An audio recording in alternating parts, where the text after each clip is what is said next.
Hey there and welcome back to another Marvel video. And recently we saw the release of the first episode of the newest Marvel Disney Plus series, Moon Knight. And I'll be honest, when I first heard that they were having Moon Knight join the MCU, I was a little bit apprehensive. He's a pretty complex and dark character, and I wasn't sure that they were going to be able to pull it off, considering the lighter tone of many of the other films and shows in the MCU.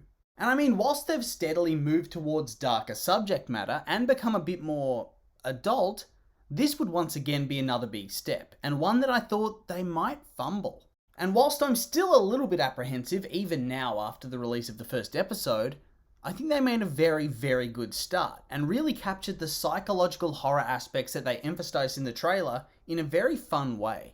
Whilst the episode at times was serious and dark, it intercut that very well with the classic Marvel humour, although in this case, the humour was presented more in absurd ways, like jump cuts to sort of shock you. And I think it worked quite well. But anyway, now with all that being said, let's jump into the review properly. So we start off the episode with perhaps the most uncomfortable scene in the history of the MCU, where we see the main antagonist of the series drink a glass of water before smashing the glass, putting the shards inside his shoes, putting the shoes on his feet, and then walking around. And I mean, I just had this visceral feeling of cringe watching this. The type of cringe that makes you clench your butt cheeks, get goosebumps on your body, and just shudder. Ugh, just why? And honestly, I think it really worked for that whole cultist vibe, in that he's so devoted to his work and his cause that he does the most insane things possible. It really sets up this guy to feel intimidating. But at the same time, it also kind of took me out of the following scene, because I was still a little freaked out and shaken up and uncomfortable, frankly. It reminds me of that scene where the guy steps on the nail in Home Alone, or the kid getting bear trapped in A Quiet Place 2. Just this full-on, feeling. Anyway, from here we cut to Stephen Grant, the unwitting alter ego of Marc Spector, as he wakes up in his apartment and gets ready for the day. And honestly, I found this scene to be really engaging. Like I said, I was a little bit out of it from that first scene with the shards of glass, but I did find it quite interesting to watch all the different precautions that he takes because of his sleepwalking, which even before it's revealed later in the episode, is clearly just Marc taking control and doing his own thing.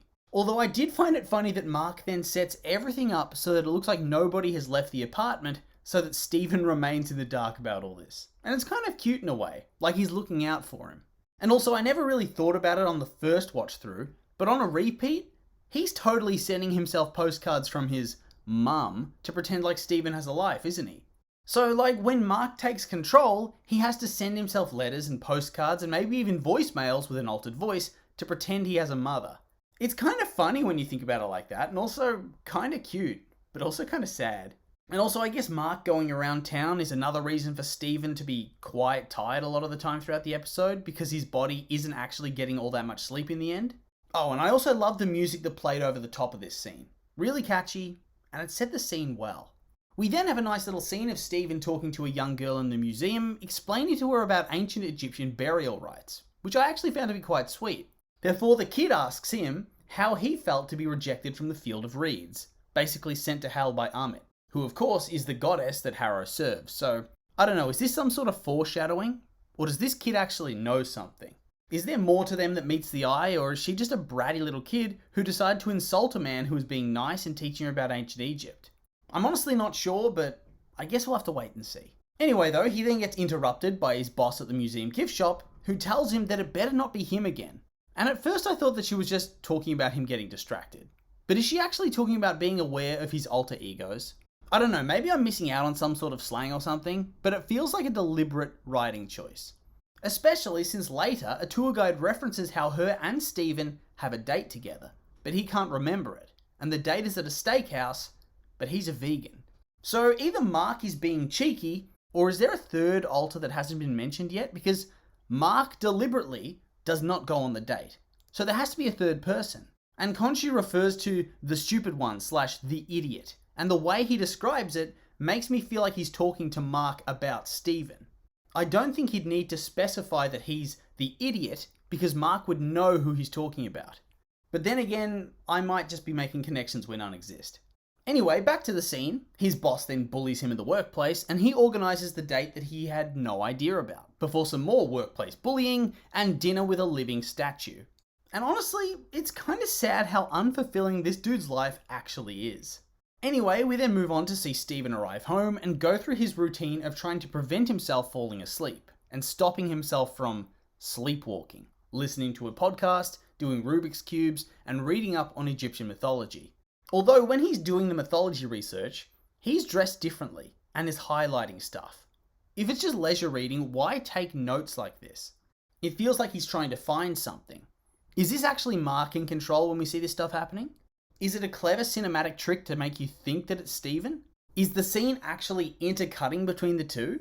Anyway, this is where everything starts to get a little bit more real, and the drama begins to unfold as he suddenly wakes up at a field, getting shot at by random thugs as a voice in his head calls him the idiot and worm, and tells him to give the body back to Marc. And side note, we also had a very disgusting close-up of a dislocated jaw, which was very unpleasant.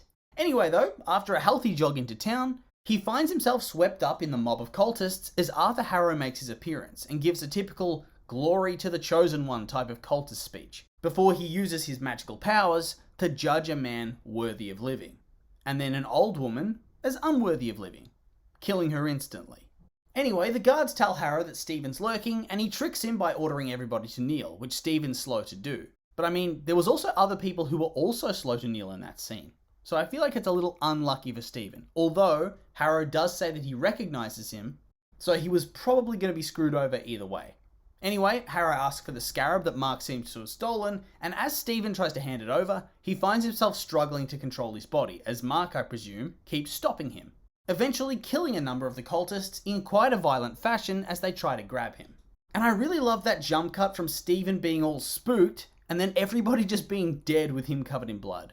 And honestly, this whole chase is just epicness. And I love the way that they use the split personality to make the jump cuts. Since you don't see the action, I feel like it makes the scene more suspenseful, and the payoff is way more intense when you finally get to see Marc later on. Also, I loved how harsh the voice of Khonshu is, calling him a worm, an idiot, a parasite. I can tell he is going to be one of my favourites. And this is where the episode starts to delve a lot more into the psychological horror aspects, where Steven starts to realise that a number of the things in his life are not quite right after his very vivid dream. First noticing that he has a new fish, it's not his original fish, probably because his last one died and Marc bought him a new one, hoping he'd not notice.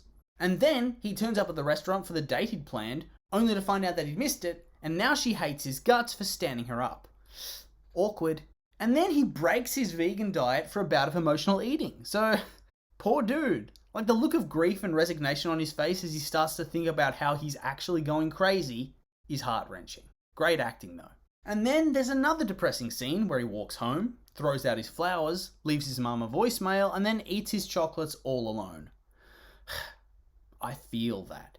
But here's where Steven starts to really cotton on to the fact that there's something fishy going on that's not just in his head, as he finds a hidden nook and turns on a phone he finds inside, only to receive a call from a woman named Layla who calls him Marc and tells him that he's been missing for months.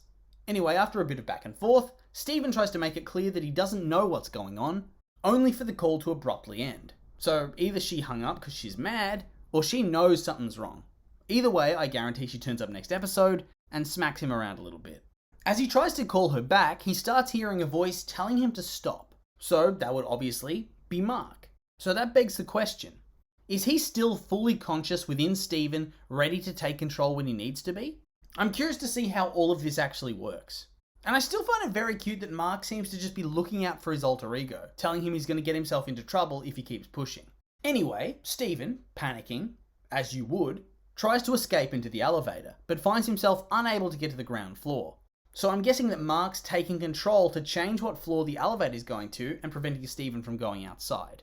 Also, there's the question of the creepy skull monster. Is that in his head, or is that symbolic of Marc trying to take proper control? Or is that monster there to kill him? Either way, the thing jump scares him, and then Marc takes control, and Steven wakes up the next day on a bus. Oh, and of course, because his day couldn't get any worse, the creepy cultist is on the bus with him, confirming that everything is actually happening. It's all actually real. So that would suck. So he arrives at work, and is immediately cornered by the cultists alongside Harrow, who once again demands the return of the scarab. Harrow gives him the classic seductive evil villain speech, about how what he is doing is the right course of action, and that Amit's actually a good goddess, And side note, I enjoyed the Avatar jokes in this scene. And then he tries to do the judgment tattoo thing. But it doesn't work, and the scales keep moving back and forth.